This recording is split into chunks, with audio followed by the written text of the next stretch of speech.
Olá, tudo bem? Você que está chegando aqui no podcast Aconteceu Comigo, um programa onde lemos histórias, relatos e experiências sobrenaturais, causas de mistérios, e é isso aí, né? Que acontecem comigo, com você, acontece com a gente, com os nossos convidados. Puxa sua cadeira, sente-se perto da sua lareira da TV, afague seu gato, seu cachorro e prepare o seu fone, porque aqui o medo à porta bate. E neste episódio tem Gabi Laroca, direto da fogueira, para ler os relatos aqui do Aconteceu Comigo, que às vezes são os mesmos também. Tudo bem, Gabi? Oi, gente, tudo bem? Muito feliz de estar aqui hoje. E sim, às vezes as pessoas mandam o mesmo relato para Aconteceu Comigo e para o Em Volta da Fogueira, e tenho certeza que para outros podcasts também. Só que elas não contam que eu vou ler e falar: eu conheço este relato, eu já vi ele em outro podcast. Mentira, a gente pode mandar que se algum dia não for no Em Volta, sai no Aconteceu Comigo e vice-versa. Então podem continuar mandando que a gente adora. Ah, eu adoro mesmo, continue mandando. Eu adoro quando repete. E como você falou, Gabi, mas é ingenuidade achar que a gente não vai ouvir, sendo que os outros podcasts são os nossos amigos que fazem também. Então a gente também conta. Mas é que você tem que tentar, amiga. É tipo que nem oportunidade de emprego. Você manda teu currículo pra todo mundo, Para entendeu? Você todo manda mundo, né? teu relato pra todo mundo. Só que daí às vezes você tem o azar. Eu acho que uma vez lá no Em Volta, eu peguei o mesmo relato que eu abri pra ler, que eu tinha lido no Casos Bizarros da Mabê. Adoro. E daí eu falei, gente, que coincidência. Tipo, é muita coincidência, sabe? Mas acontece. É muito legal. Pois é, gente, é no meio dessas coincidências, é no meio desse medo, é no meio dessa diversão que nós vamos para as histórias.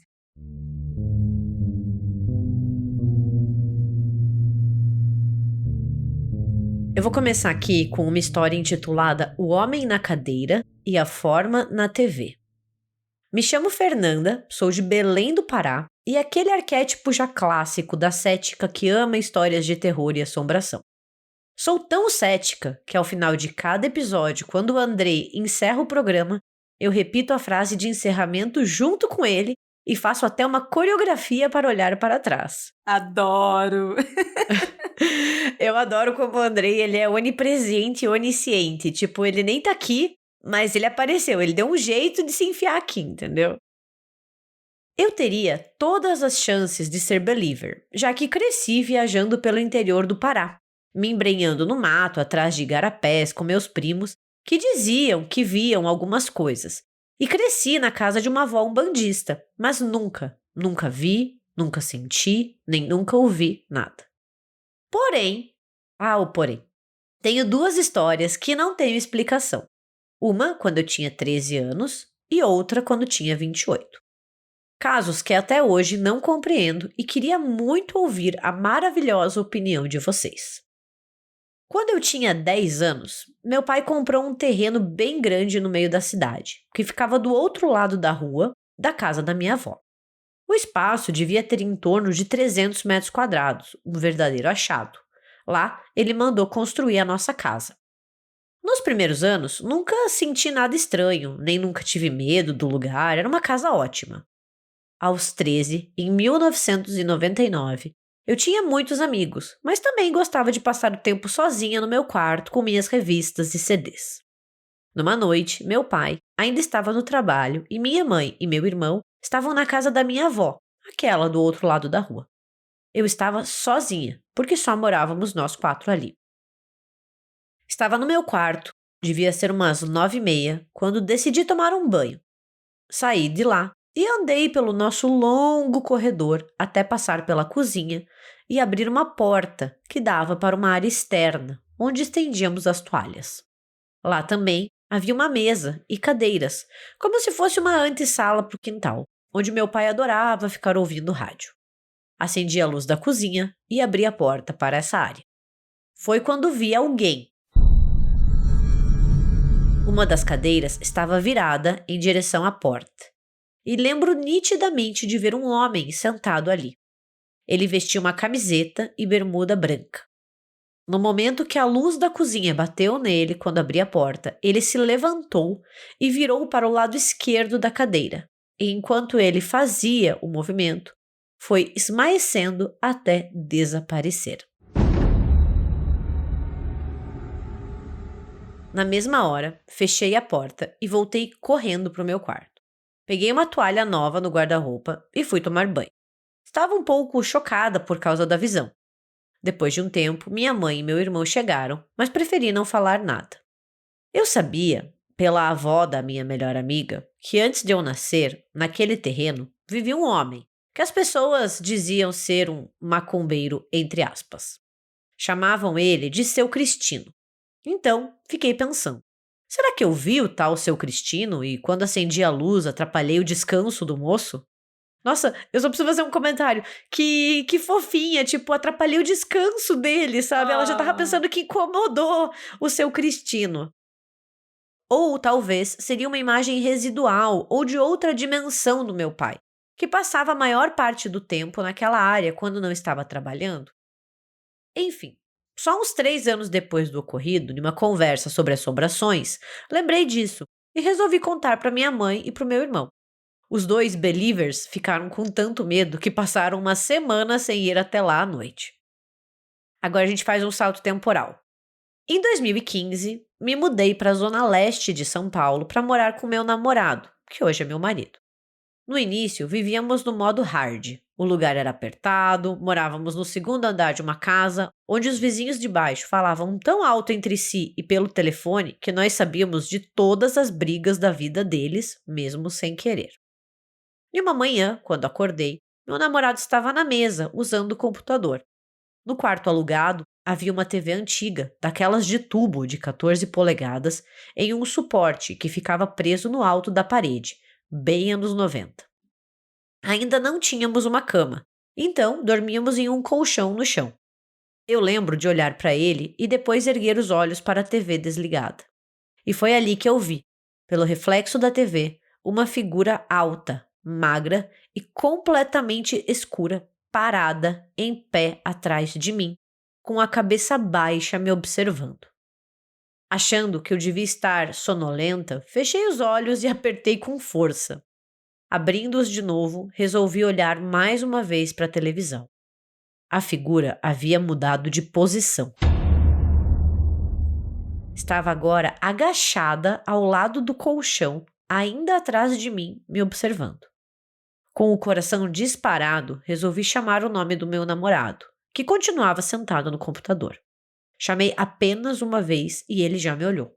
A estratégia era ele virar e ver se via algo também, já que ele é um tanto sensitivo. Ele se virou e me olhou. Como eu continuei calada, ele perguntou o que foi. Percebendo que a expressão dele não era de espanto nem nada, olhei de volta para a TV. A figura não estava mais ali. Respondi então que não era nada, e ele voltou a trabalhar no computador. Respirei fundo e levantei para tomar café. Somente mais tarde contei para ele o que havia visto. A resposta dele foi rápida, e pela descrição, parecia que talvez fosse um espírito obsessor, já que o clima não estava às mil maravilhas.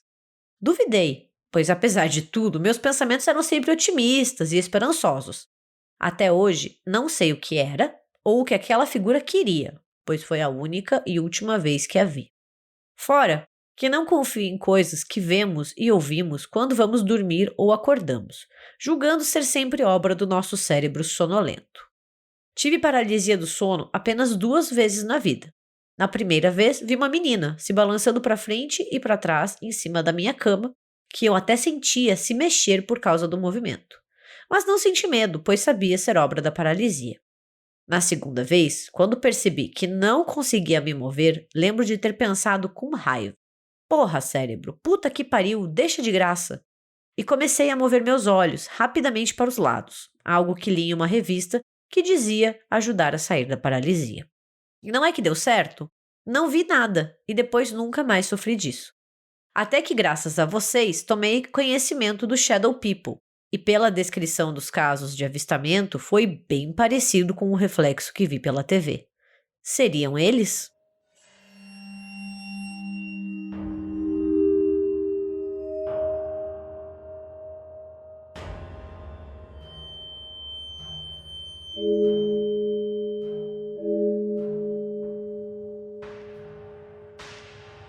Tan, tan. Nossa, seja lá o que for assustador, né? Eu morro de medo, e isso é uma coisa assim, de ver algo pela TV. Sabe, assim, de você desligar a TV e Um aparecer, porque é uma coisa muito reflexo. comum em filme, né? Essas coisas assim, espelho, televisão. Ai, gente, eu acho tenebroso, assim, sei lá, você desligar e pelo reflexo você vê algo que tá te olhando, ou que tá perto de você, mas que você só vê por ali. Nossa, eu ia ter um treco. Não, você já tem um susto ali, né? Antes de você saber se é uma coisa boa ou não, se é um espírito, uma aparição ou não, metade de você já morreu com susto. Não, e ela ainda teve, né, a calma de chamar o namorado, daí o namorado olhou, daí ela guardou e só contou depois pra ele, né. Eu falo: "Gente, já ia começar a gritar, ia começar a gritar. Uma parte de mim já ia ter ido para outro plano e a outra ia estar gritando até agora". É, o ceticismo dela, ele é bem calmo, bem objetivo, onde ela para bem para analisar antes de tomar qualquer decisão. Ela pensa até se ela não tá atrapalhando o espírito lá do senhorzinho no Oh, é terreno, entendeu. verdade, verdade. Não quero incomodar a entidade.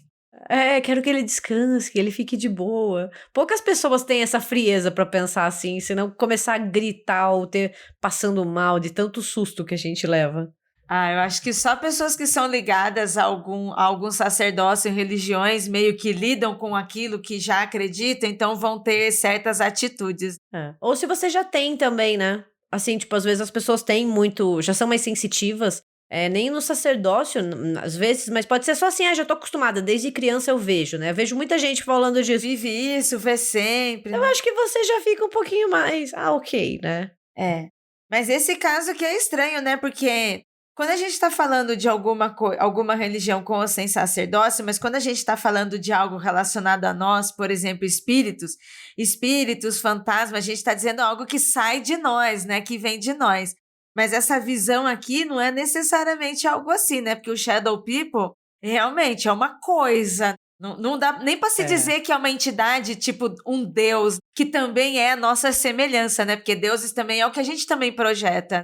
Agora, uma coisa, sabe? Eu também tenho muito medo de coisas que são coisas. É. Que, por exemplo, não é um espírito e não é um diabo. Você não vai falar, você não vai expulsar em nome de Deus, ou você não vai fazer um ritual cabalístico, porque não é aquele ser que você vive. E aí, o que você vai fazer? Show, sai daqui? É muito assustador, porque eles não respondem às nossas regras religiosas, digamos, nem às nossas regras de como se livrar, né, de um espírito, ou se livrar de um demônio, se livrar de alguma coisa. Porque eles não são isso, então eles ficam naquela categoria do indefinido. É como se eles fossem uma categoria que não existe pra gente. Aham, aham. Cara, isso é muito assustador, porque é o desconhecido máximo. Você não vai pôr um crucifixo na frente dele, não vai acontecer nada. Não adianta, ele vai olhar pra você e vai falar Que é isso? foda-se. Acho que nesse caso, o negócio a fazer, acho que a primeira coisa que eu ia fazer, entrar em desespero, que nem a Gabi, ia desligar a TV. Ou ligar a TV, sei lá, tirar aquela imagem dali da minha frente. Não que isso fosse fazer a coisa desaparecer, na verdade eu só ia tirar a imagem da minha frente. É que nem eu gosto muito quando a galera relata assim, fechei o olho, como se isso fosse fazer com que o espírito ou o que fosse lá fosse embora, né? Não, cobri minha cabeça com o cobertor. Que daí a entidade falou assim: não, beleza, agora que tá com o cobertor eu vou embora. Agora eu vou sair, agora sim. Aí você viu que ela fez isso e não adiantou, né? Quando ela abriu de novo, continuava ali em outra posição, mudou ainda. Ou seja, não era o cérebro dela pregando peça.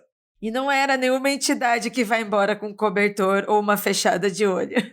Podia, né? Porque eu ainda acredito nisso. Eu não deixo o pé pra fora da cama, entendeu? Vai que é melhor não dar chance pro azar. Falo, bem, nunca aconteceu, mas a vida sempre tem surpresas. Né? Com certeza, de madrugada tem alguém lambendo seu pé ali, aí você olha, é o capeta.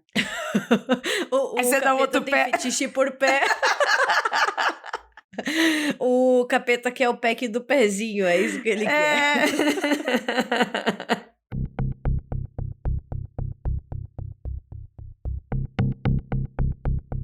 Quer ouvir a sua história aqui no podcast?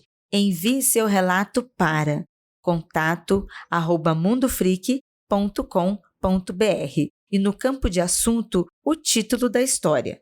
pode ser anônima, mas se quiser dizer seu nome e a cidade, pedimos por gentileza que escreva que você autoriza o uso e a divulgação.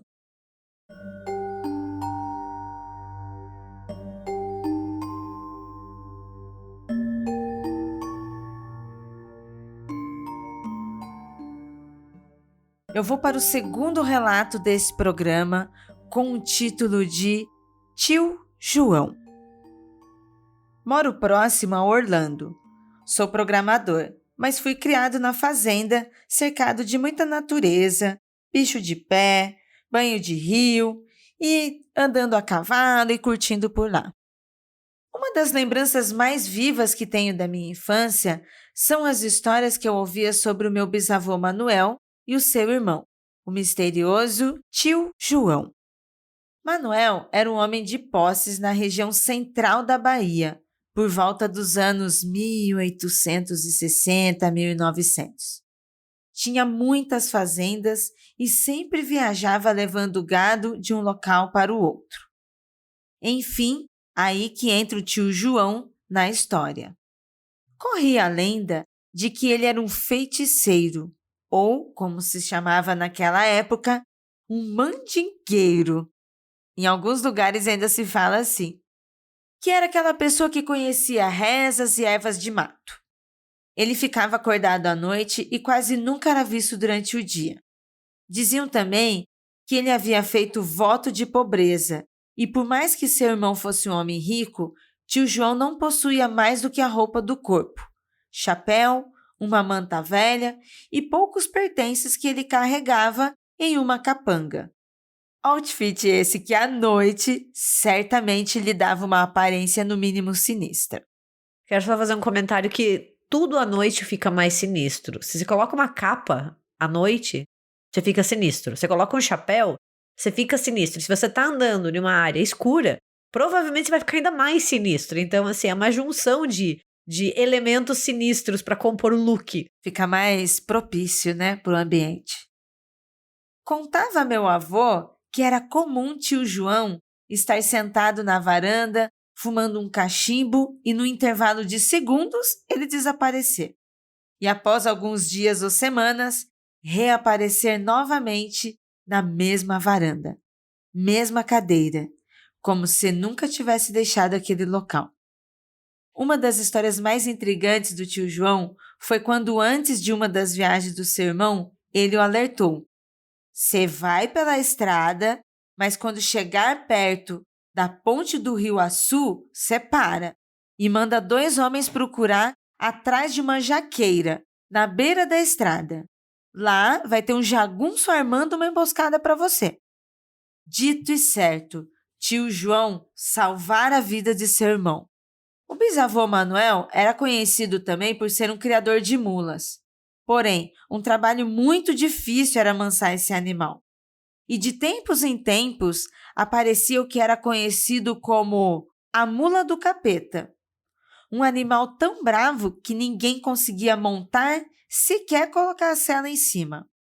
Meu avô contava que essa cena que ele viu, e ninguém lhe contou, tio João se aproximou da tal mula, colocou o chapéu cobrindo os olhos do animal, disse algumas palavras na orelha dele bem de pertinho e passou a sela, montou e saiu andando como se fosse um pônei de parquinho. E dali mesmo ele foi-se embora, sumindo na poeira da estrada sem deixar rastro. Mas a melhor história vem agora.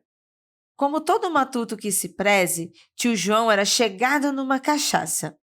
Em certa ocasião, sentado em um bar, aproximou-se um sujeito com fama de valentão, que, sabendo das mandingas de tio João, pediu que lhe fechasse o corpo com uma de suas rezas. Tio João se negou, o que deixou o sujeito nervoso. Ofendido, ele fez pouco caso. Tu não é rezador coisa nenhuma, não passa de um mendigo. Tio João virou-se para o valentão e perguntou: Tu acredita mesmo em corpo fechado? Saca a tua arma e atira, enquanto abria a camisa de botão na altura do peito. O lugar ficou em silêncio. O sujeito tremeu igual a vara verde, não teve coragem de atirar e pediu desculpas pela ofensa.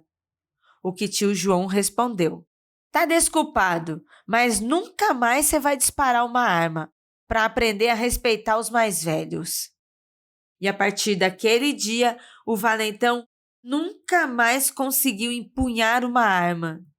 Dizem que ele não conseguia levantar um revólver ou seu dedo ficava imóvel sem conseguir atirar. PS, eu tinha 14 anos quando eu ouvi essas histórias. E claro que eu era bem cético quanto a elas. Mas o que mais me deixava intrigado era a reação do meu avô quando eu ria. Ele se irritava muito, pois conheceu o tio João, conviveu com ele e presenciou muito desses feitos com seus próprios olhos.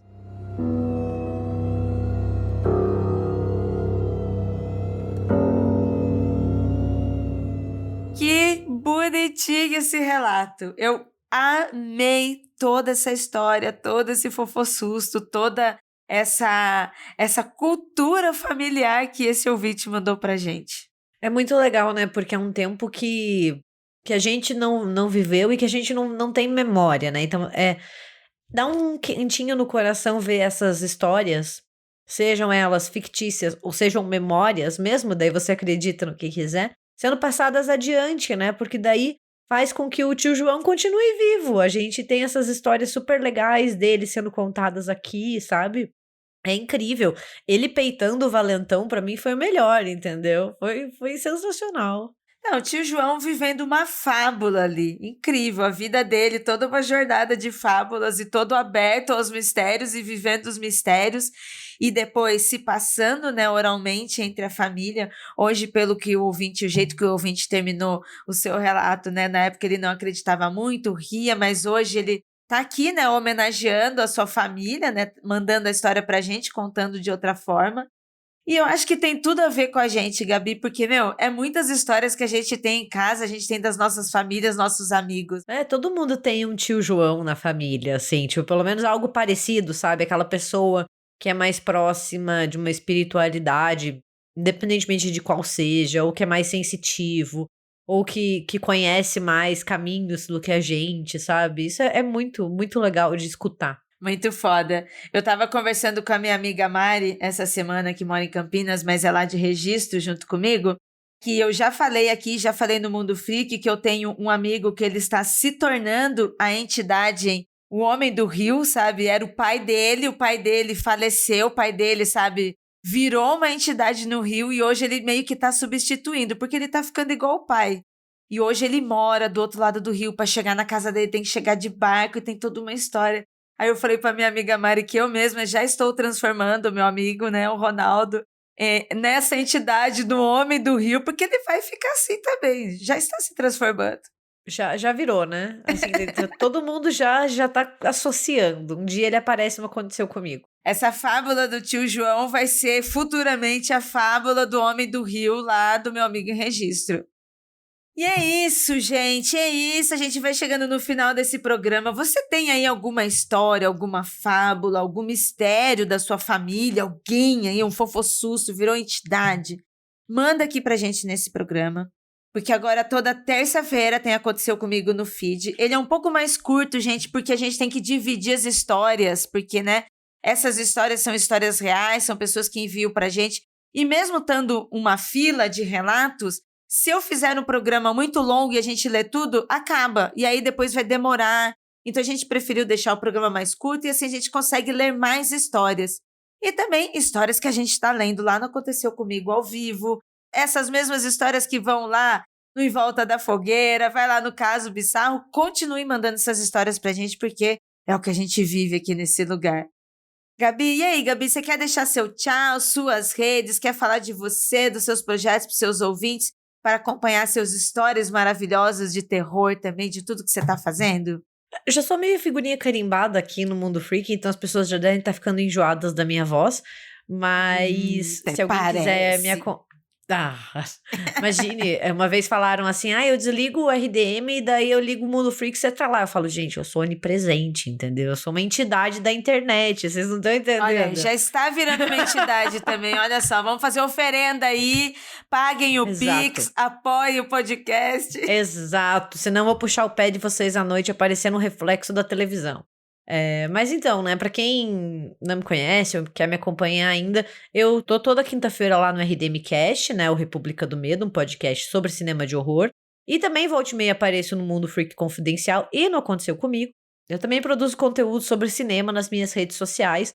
Eu tô em todas elas, algumas eu não atualizo tanto quanto eu deveria, mas o meu arroba é sempre o mesmo, eu consegui essa façanha, é Gabi M. Laroca com 2 Cs, no Instagram, no Twitter, porque vai ser sempre Twitter, que se foda esse novo X aí, no TikTok e assim por diante, é sempre o mesmo arroba, Gabi M. Laroca. Ai, que demais. Gabi, é sempre um prazer ter você aqui.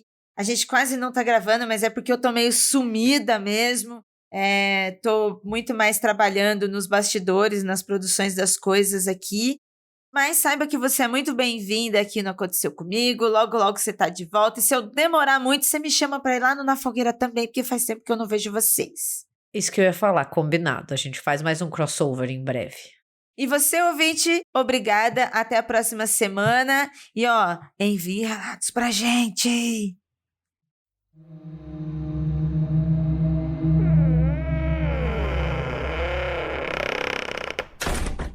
Produziram esse podcast: Jay Carrilho, produção de pauta; Eli Antunes, trilha e edição; Ananda Mida, produção e arte visual de Zé Neto Design.